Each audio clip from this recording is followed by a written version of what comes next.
ada 2 kali Partai Komunis Indonesia mau melakukan kudeta di tahun 48 dan di tahun 1965. TAP MPRS nomor 25 tahun 66 dan ada juga Undang-Undang nomor 27 tahun 99 yang jelas-jelas di situ mengatakan bahwa Partai Komunis Indonesia dibubarkan karena mau merobohkan negara Republik Indonesia. Jadi ada kontroversi sama sekali, tidak ada versi-versi lain. Sudah jelas yang mau melakukan kudeta itu adalah PKI tahun 48 dan tahun 65. Lemhanas harusnya tegas dan jelas dalam menyikapi persoalan ini dan tidak membuat interpretasi-interpretasi lain. Saya ingin kutip ini, seorang Bolshevik yang pertama namanya Pyotr Kachov tahun 1876. Di dalam bukunya Revolutia i Gasudarstva, Revolusi dan Negara. Dia mengatakan bahwa revolusi harus terjadi sebelum transformasi masyarakat. Karena itu kaum revolusioner harus merebut kekuasaan sebelum mereka melaksanakan program. Revolusi merupakan konspirasi yang dilakukan kelompok kecil atas nama massa. Begitu kekuasaan sudah di tangan, baru pemerintah akan melaksanakan revolution from above atau revolusi dari atas dengan menggunakan kekuatan terorganisir dari negara. Itulah yang disebut sebagai dalam ajaran komunis diktator proletariat. Inilah pentingnya kita mengerti sejarah ya, supaya tidak terbalik-balik. Undang-undang PMA itu produk dari pemerintahan Soeharto. Itu salah besar. Yang menandatangani Undang-Undang nomor 1, penanaman modal asing, itu adalah Presiden Soekarno. Tanggal 10 Januari tahun 67, itu informasi elementer. Kemudian tahun 48, saya meneliti tahun 48 itu dan saya bukukan nih. Kesaksian korban kekejaman PKI tahun 1948. Ini atas anjuran dari PAUD, Kiai Haji Yusuf Hashim. Putranya Hadratus Syekh, Kiai Haji Hashim Asy'ari. Ini tokoh besar NU. Dan jelas sekali di situ PKI 48 itu berkolaborasi dengan Belanda, menusuk kita dari belakang. Ketika kita bersiap-siap menghadapi agresi militer Belanda yang kedua, yang kita sudah antisipasi waktu itu, Soekarno, Hatta, dan tokoh-tokoh bangsa mengantisipasi, tiba-tiba 18 September, tentu dimulai dengan kerusuhan-kerusuhan di Solo dan Jogja, dideklarasikanlah Soviet Madiun. Karena PKI, kalau kita lihat sejarah, tidak ikut terlibat di dalam proklamasi kemerdekaan Republik Indonesia. Tidak. Yang terlibat adalah tokoh-tokoh nasionalis dan Islam. Ya, PKI waktu itu ilegal, tidak ikut terlibat. Di awal-awal dulu PKI mengatakan proklamasi 45 itu adalah revolusi yang gagal, revolusi borjuis. Mereka mau mengoreksi itu. Maka kemudian datanglah Musso dari Moskow mau mengoreksi dan membuat sebuah manifesto jalan baru untuk Republik Indonesia. Dia mengecam Bung Karno, mengecam Bung Hatta, ideologi dari PKI itu adalah Marxisme-Leninisme, bukan Pancasila. Soekarno, Hatta langsung membuat sebuah pidato. Pidatonya Bung Karno hebat sekali waktu itu. Bung Karno mengatakan bahwa ini adalah gerakan untuk kudeta, mengambil alih Republik. Dan Bung Karno menyatakan di akhir, pilih Soekarno-Hatta atau pilih Musso. Kemudian Musso menjawab dengan menghina Bung Karno berkali-kali. Dia mengatakan bahwa pemerintahan pendudukan Jepang telah menjadi Quisling, budak Jepang, tukang jual Romusa. Jadi Bung Karno itu disebut sebagai tukang jual Romusa oleh Musso. Sekarang mereka akan menjual Indonesia dan rakyatnya sekali lagi pada imperialis Amerika. Kemudian rakyat Indonesia tidak butuh, rakyat belum lupa semboyan-semboyan Soekarno.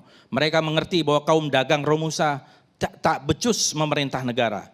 Oleh karena rakyat Madiun dan juga daerah-daerah lain sekarang akan melepaskan diri dari budak-budak imperialis.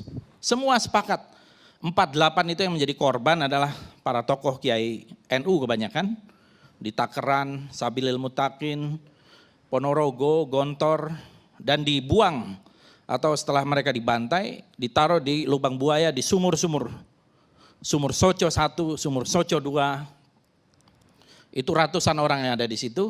Kemudian belum yang dibantai, termasuk ayahanda dari Profesor Sri Edi Swasono, itu Pak Munaji, kepala pengadilan kalau tidak salah ketika itu dibantai juga dan hilang. Tidak ketemu sampai di mana. Tahun 54 bahkan PKI dalam Kongres kelima itu membuat sebuah program yang namanya metode kombinasi 3 bentuk perjuangan. yaitu untuk perang gerilya di desa, melawan setan-setan kota di buruh, dan yang ketiga infiltrasi ke kalangan angkatan bersenjata.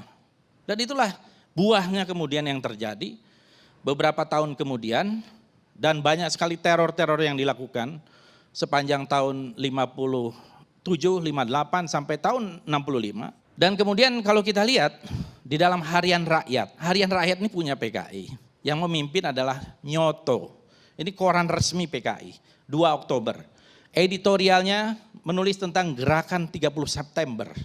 Dan jelas dikatakan, rakyat yang sadar akan politik dan tugas-tugas revolusi meyakini akan benarnya tindakan yang dilakukan oleh gerakan 30 September untuk menyelamatkan revolusi dan rakyat, dan seterusnya. Dan kemudian di karikaturnya ini ada Minggu, Senin, Selasa, sampai Sabtu. Ini hari Kamis, Jumat, 30 September dan 1 Oktober. Jelas-jelas di situ ada tangan, gerakan 30 September tulisannya. Kemudian yang dihajar ini adalah para jenderal. Letkol Untung, Komandan Batalion Cakrabirawa, menyelamatkan Presiden RI dari kup Dewan Jenderal. Selalu dia memutarbalikkan fakta. Jadi jelas PKI pelaku itu tidak perlu diragukan lagi dan tidak perlu ada versi-versi lain. Sangat berbahaya mengatakan Pak Harto ikut terlibat. Bukunya Latif itu saya baca, Bu. Bukunya Latif itu super ngawur itu. Ya. Saya baca berulang kali dan ngawur sekali. Pertama tentu bias. Karena Latif adalah pelaku. Tentu dia mau melindungi diri. Yang kedua, saya sempat mewawancarai Pak Harto tahun 2007. Saya konfrontir. Waktu itu Pak Harto saya tanya, Pak Harto, apa betul waktu itu Latif, Kolonel Latif melaporkan kepada Pak Harto akan adanya kup dari Dewan Jenderal. Pak Harto waktu itu dalam kondisi sakit, terbata-bata, mengatakan sambil tertawa, tidak ada itu. Yang ketemu dengan Latif itu adalah Bob Hasan.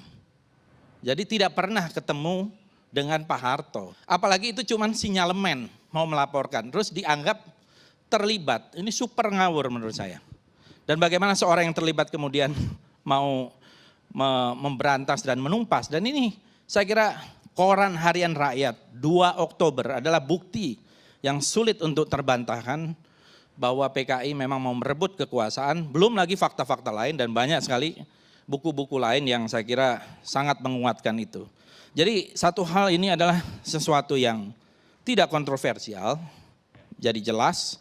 Kemudian saya juga ingin mengatakan bahwa PKI selalu backstabbing dari belakang gitu ya, menusuk dari belakang, karena itu wajar kalau kemudian dilarang. Jadi kalau dikatakan ada ekstrim kanan, ada PRRI, itu sama sekali beda dengan PKI. Karena itu tidak pernah melakukan kudeta. Ya. Peristiwa DITI itu sejarahnya berbeda lagi. Di rootnya itu adalah tahun 49. Itu bukan kudeta. Dia belum masuk di dalam pengakuan kedaulatan ketika itu. Dan tidak ada TAP MPRS-nya tentang itu. Tidak ada undang-undangnya tentang itu. Begitu juga dengan PRRI. Itu adalah koreksi terhadap pemerintah pusat yang terlalu dekat dengan komunis. Dan juga tidak memperhatikan daerah. Bahkan isunya waktu itu Jawa dan luar Jawa. Itu adalah koreksi. Dan tidak ada undang-undangnya tentang PRRI. Justru mereka semua mendapatkan amnesti. Walaupun kemudian di belakang hari, bukan karena PRRI, banyak tokoh-tokohnya yang ditangkapi juga tanpa proses pengadilan yang wajar. Seperti yang disebut tadi Ustadz Tengku. Banyak tokoh-tokoh yang berjasa pada Republik yang sekarang sudah menjadi pahlawan nasional. Muhammad Natsir, Safruddin Prawiranegara, Muhammad Rum, Buya Hamka, Kasman Singodimedjo, dan lain-lain. Bahkan seorang jurnalis yang hebat seperti Muhtar Lubis dipenjara 10 tahun. Dari tahun 56 sampai tahun 66 menjadi godfather dari jurnalis di Indonesia. Sultan Syahrir, Perdana Menteri pertama memimpin Kabinet Syahrir 1, Kabinet Syahrir 2, Kabinet Syahrir 3. Dalam keadaan sakit masih dipenjara. Dan akhirnya Muhammad Hatta meminta supaya bisa bawa ke luar negeri, ke Swiss ketika itu, dan meninggal sebagai statusnya tahanan politik, baru setelah kembali dijadikan pahlawan nasional.